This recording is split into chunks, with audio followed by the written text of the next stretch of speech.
2000. Lee? Number 27, Mr Speaker. Thank you, Mr Speaker.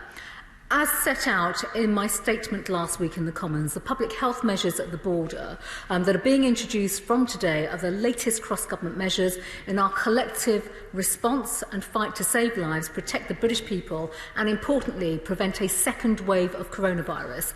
Alongside the Minister for the Cabinet Office, the Secretary of State for Transport, Business and Health, I've worked across government and the devolved administrations with science and industry to carefully, from a cross-government perspective, develop this health policy. Rushanara.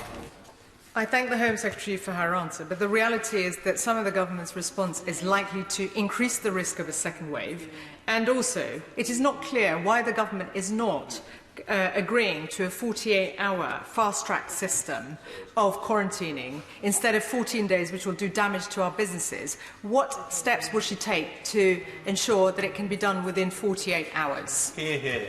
Well, Mr Speaker, first of all, the policy is clear and it has been outlined not just by myself but other colleagues across government. This is a cross-government policy and she will be aware that the regulations are public health regulations, and in addition to that, the specific measures that clearly have an impact upon the transport sector are being led by the Department of Transport but also other government departments. From a health perspective, because this is all about health, these are public health measures at the border.